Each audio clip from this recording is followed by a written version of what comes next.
Okay, so I thought I would give a kind of a neat point for guys learning about dating and why I never get tripped out over a girl. Girl never fuck me up no matter what. Okay, so let's say you meet an amazing girl, right?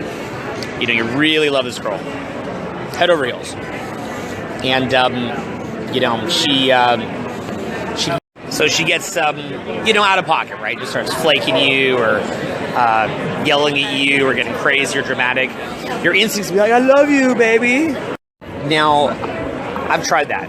Okay, I'm 36. I've been around the block a few times, so I've tried that. And the I love you doesn't work. If it did work, I would do it, you know, but it never does, right? I love you. It's just more. So instead what you do, and I have tested this to work, is you let it go. It's tough. You gotta let it go. And you keep moving up in the world. Up the food chain. Now, what's tested to happen when you do that is she'll eventually come back, but by then you're further up the food chain. And so you're done with it. And then what you do is just say better girls. Now, it sounds brutal, and it's not something I like. I've just tested the different ways a lot, and I've had my clients do it. Now, here's what I've consistently seen in these tests. If you just keep kind of begging and accommodating, you eventually lose your soul, okay? The girl in some ways almost hates you for it, you know, because she knows on some level, even if she takes you back, she's dating a loser. She doesn't want that. She actually... But conversely, if you just keep moving up in the world and do you, some girl will appreciate you. And you got to find that girl with the vision to know what she has. A lot of girls don't have that vision. They don't even know. Like, you could literally be Elon Musk or Steve Jobs in the making, and a lot of them can't see it. And then, you know, so do them the favor of letting them go and then become that guy. And then they'll be like, wow, I had me, right? Like, in my mind, I view it like I'm helping them. Because every girl who I beg back, they were always resentful. But the ones I let go and just moved up, like, wow, I dated him. And they seem to appreciate it. I've never had an ex that didn't hit me back and be like, wow, I really had it good. I didn't know it at the time. And I feel like you have to give them that gift. Just keep moving up. When she sees you just fucking rocking it, dominating, loving life, having fun, that gives her a good feeling that she was with an amazing person. Begging back and just putting up with bullshit, it's mean. That women are here to help us. They want you to be the best that you can be. And they'll give you that gift. They're trying to help. Try to reframe it this way, okay? Begging back or accommodating lies and disrespect is actually you disrespecting her. When girls do this, that's their way of saying, I think you can do better. Like, they're saying to you, go do better. That's why they're doing it. They're trying to help you. It's like, to be with you, it's really not that complicated, right? You love her. So, you know, you do anything for her. So all she's got to do is just lay back and enjoy it and be cool. So if she's lying or getting disrespectful, flaky, she's saying, go. Belief ultimately is that, men, we need women. There are guys that are here to help us. So she gives you a sign to move on a separate journey. She's there to help you, or she wants to move up with you. She'll show you, and she'll show you either way. She's there to help. And if you ignore that sign that she's giving you, you're basically saying fuck you to her femininity, right? So she's giving you a sign of what she wants. Go with it. Trust her. Trust that feminine, intuitive part of your woman completely. When that feminine, intuitive part, not her logical mind, but that feminine part senses that you got to go, she'll give you the sign. Trust it.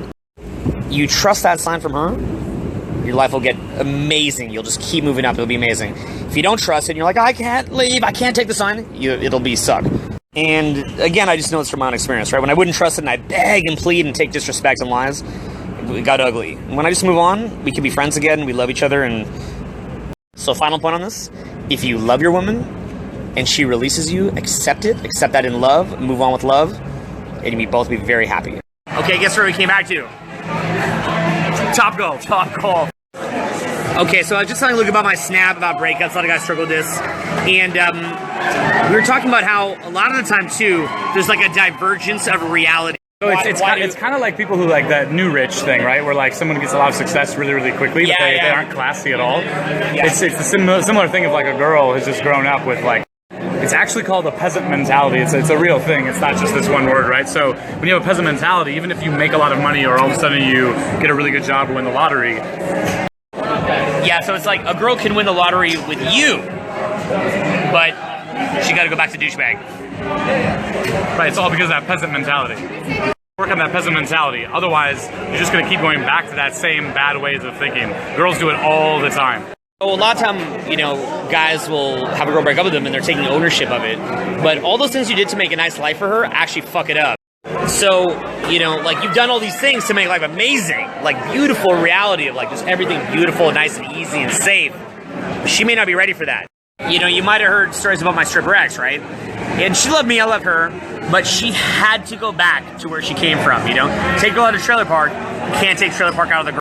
And that divergence to reality, it can't be helped. Like, right, energy is attracted to energy, likes attracted to likes. So you've got to be around someone who can be in your energetic reality. You know, if she's grown up in fucking chaos and nuts, crazy shit, and it's like peaceful and nice and abundance and safe, it just doesn't link up in her mind. So usually she'll find a way to go back to that, right? And even for me as a man, like I've grown up in some crazy shit and I've had to accept wealth, success, peace. And it was amazing how, as I came into this, I would do so many things to self-sabotage. So I understand self-sabotage, and I never take it personally if someone self-sabotages. I've been there, I've done it. But eventually you're like, yeah, after enough times where you've self-sabotaged, you're like, I want a nice life, I want a good partner, I want things to be peaceful and chill. And then you're like, fuck it. And you accept it, you stop fucking it up. So sometimes a girl can't accept it, and it's like, you know, that's her way of saying it's time for us to split, and we go in different directions. I go back to my reality, you go to yours, we'll continue down our respective paths. You must accept. And I think you split with love. You love her, she loved you. You kind of like joined into your realities for a bit, and it was a nice moment. You can bring back what you learned to each of your realities. So you just appreciate it. So a splitting is a time for gratitude of what that person brought to you, to think about what they brought to your life, love, and just life. It's nice. You know, that's the journey of life, right? You meet people, they enrich your life, you learn from them, they learn from you, and you have abundance, and you move on, separate in love, and move forward.